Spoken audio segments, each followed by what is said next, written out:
right, good morning. I'm here out behind Black Dog, and it is time to refurbish these metal frame windows. So, got one here on sawhorses, ready to be worked on.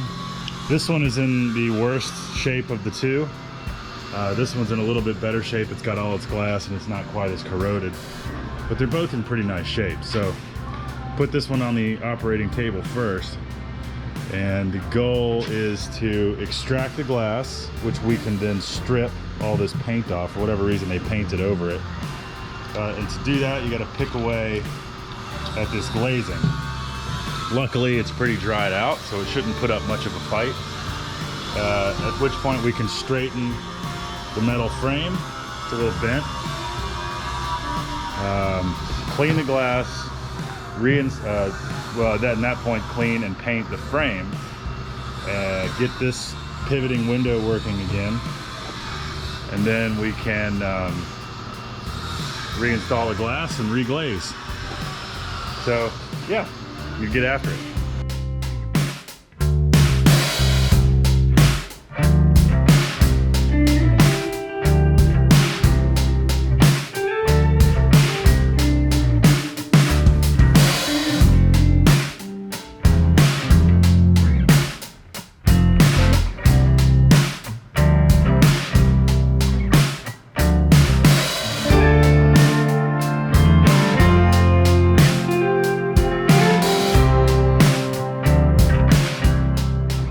So, in the course of about an hour and a half, made pretty quick work of the glass and glazing in this frame.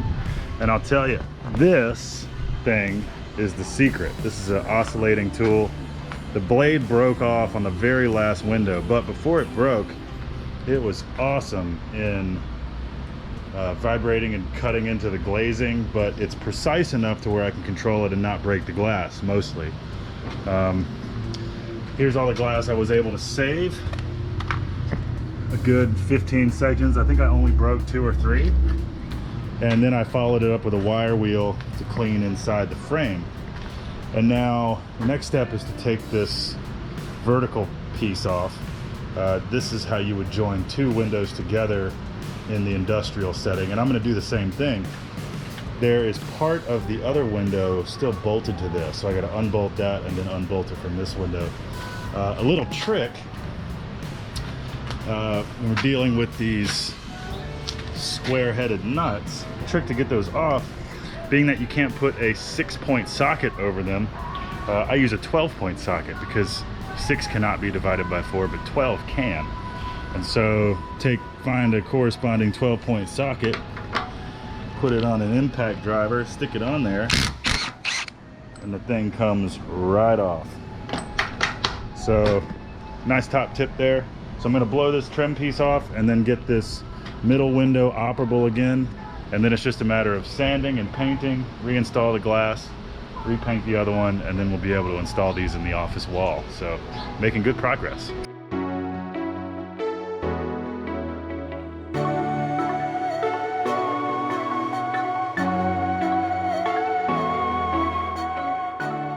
So I didn't have the camera rolling, but I wanted to share this satisfying moment with you guys.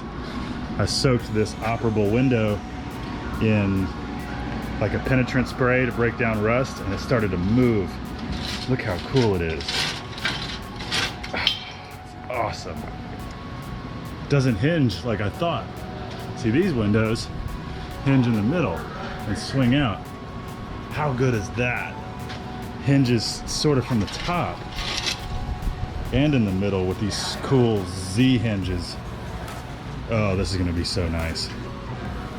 Real pumped about this.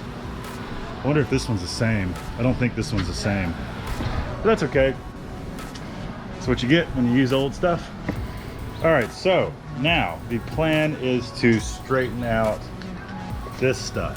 It's quite bent. Should be able to be wrangled back into place, no problem. But I'm gonna use an oxyacetylene torch.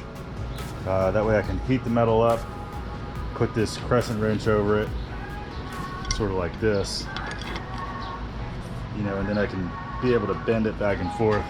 Also have my trusty hammer with me. So, let's give that a shot.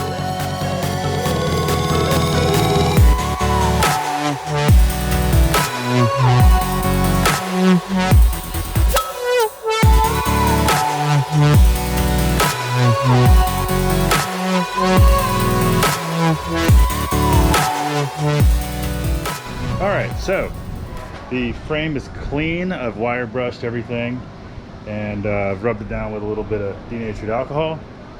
And now I'm going to try to prime it with some of this stuff. Galvanizing primer covers and primes rust, builds a tight bond with a substrate, and galvanizes metal surfaces. So give this guy a nice coat of paint and primer, and then we'll come back with probably a coat of black just to make it look good.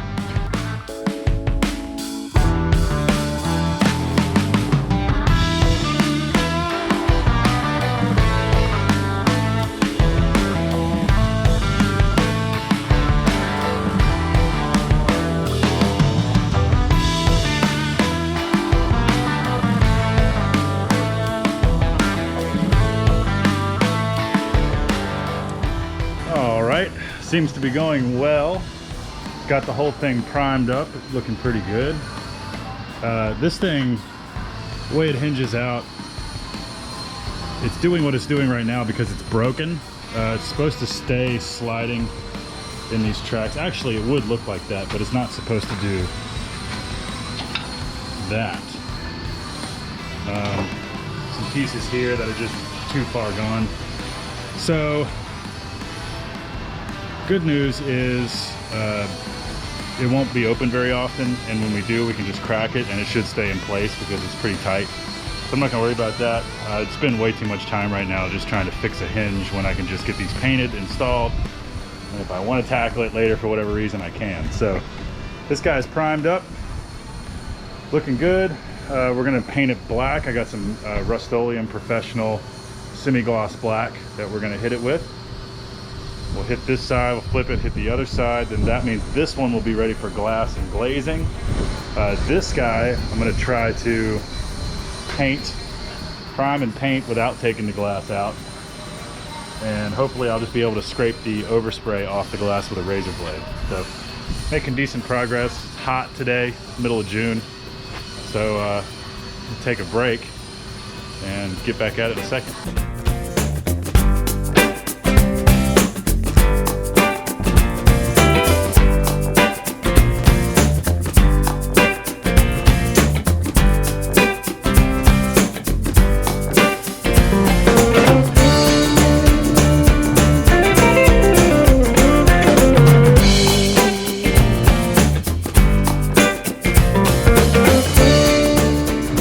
So, first window is completely painted. Still here at Black Dog, day 2. It is all black now, just gonna wait for it to dry. Might do a second coat of black, and then it will be time to clean the glass, reinstall the glass, reglaze the glass. And yeah, so as soon as this guy's dry, I'm gonna move it out of the way and start working on that piece over there. Okay, so I'm here in the lamp/window shop here at Black Dog. They restore all kinds of window sashes and things like that here. And there's some tricks to it. This old stuff definitely takes a little bit more TLC. So I've got these panes here, and for whatever reason in the past they painted over the panes, I guess to black out the wall and keep light, or maybe make it more private. But obviously I want these to be clear again. So while I could probably just take a razor blade and go to town, I'm gonna try adding a little bit of denatured alcohol, which obviously it says it cleans glass. But main reason to do that is to keep the razor sliding instead of scratching at the glass.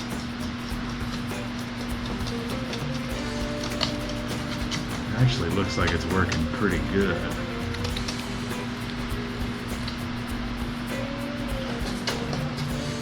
It's not exactly a stripper.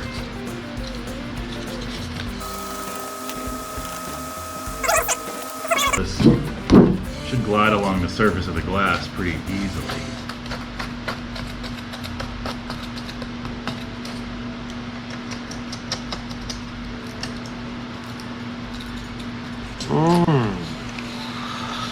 There we go, look at that.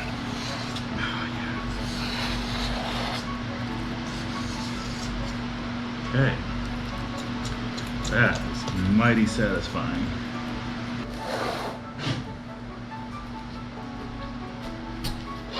One side done.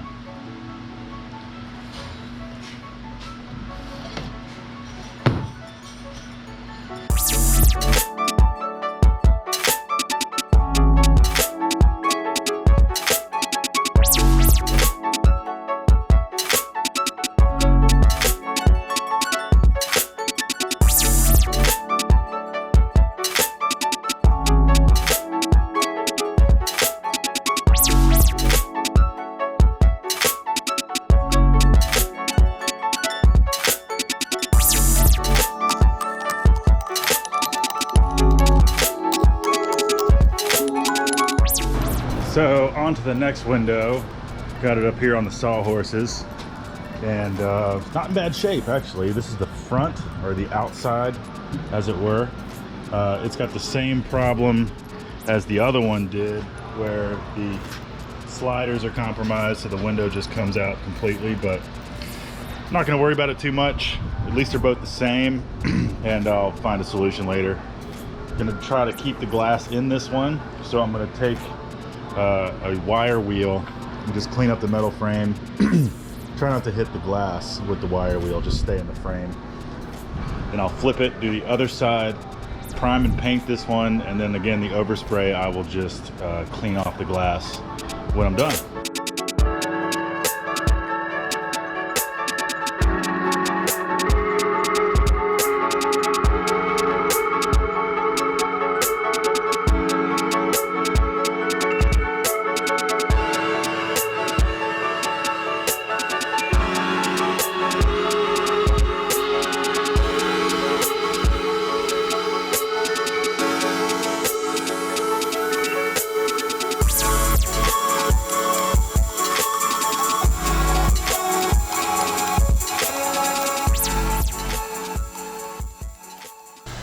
Alright, so window is in the shop and paint is dry, and I've cleaned all the glass that I pulled out successfully. So now we're going to put all the glass in that I saved. We're going to figure out how many pieces I need to cut to replace the ones that were broken or just not there. And then we'll put these little fancy clips in, hold the glass, and then we'll start glazing. Let's see if I remember how to glaze windows.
Well, I thought the camera was rolling the whole time I was doing this glazing, but it wasn't. So sorry, you got to miss one of the most dirty parts of this job, but you get to see the aftermath. So here it is, freshly glazed window. The process is very not elegant.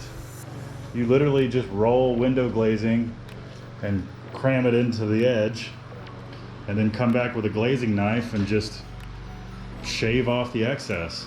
And then, you know, you got to come back and fix little pieces here and there, but you can kind of just smudge it with your hand. But This is how they've done it for hundreds of years. And this window is probably 100 years old, so pretty satisfying. I can see the light at the end of the tunnel for these windows, and I think it'll all be worth it. So obviously this window glazing is white, and the other one I've painted black already, so I'll have to come back and paint the glazing black.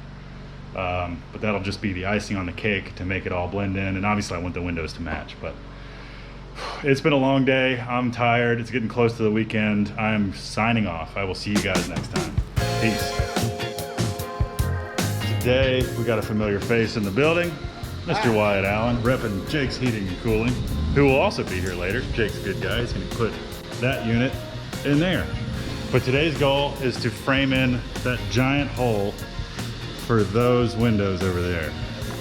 And we got a plan. We got a plan. This is our opening we need.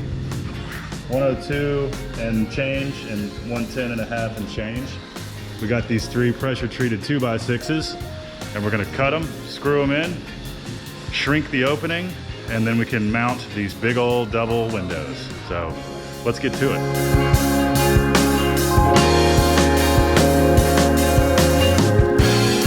Why was planned? Plan. So we have got between a 1/2 and 3/4 inch extra space that we need to make up. So we're going to use 1/4 inch spacers on each side. Makes So that 1/2 inch. there you go. These are 110 and 5/8. They're going to be we're trying to take up the horizontal space right now. So we're going to lay these in, screw this to that on both sides, and then we'll have our horizontals, and then we just lower the top level and we're good. Time to screw it in.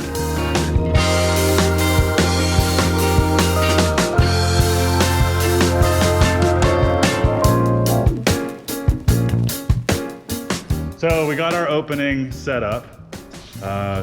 Theoretically, it should be just a little bit bigger than the 2 windows put together. And so the flange of the windows will mount on this surface, and we'll lag bolt it in. The good part is it's in 2 halves, so we can put up 1 window, the dividing strip, and then the second window, instead of having to erect it all in one go. So we got to go to the hardware store, get some lag bolts to drill them into the wood, and some threaded bolts to drill them to attach them together, and a caulking gun, and lunch. All right, so here we are, back from the hardware store. We got a caulk gun for this silicone, and we got some bolts and nuts. So these will hold the window frame into the wood, and then we'll use these to bolt the windows together. So let's do that. Let's do that.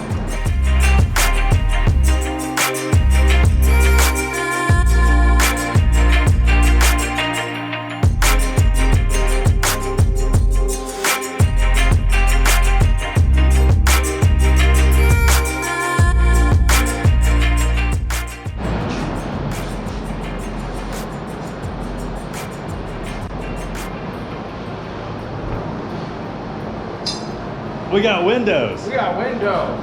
That's a big boy. So things that went well.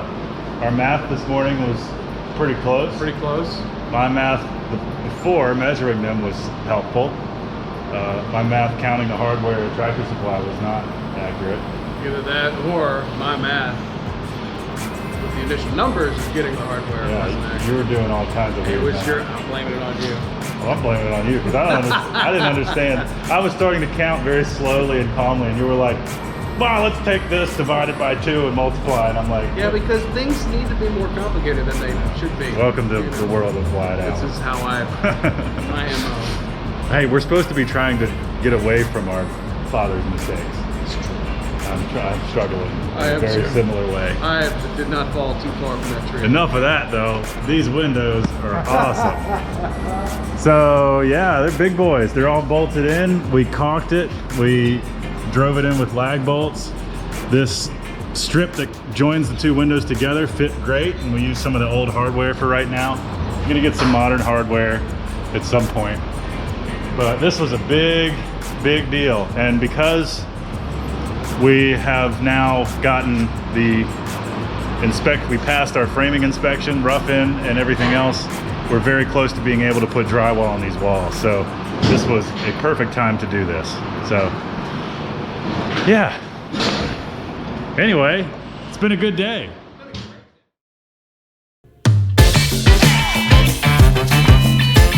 Today is an exciting day, a little bit off program, but not so much. Recently I was able to acquire a good chunk of woodworking equipment from a local craftsman who has had a change of heart. He's moving out of town. He did great work, but it's just time for him to move out of the business in his mind. And I was able to buy a lot of his equipment before he packed it up and moved it out and put it in a storage unit.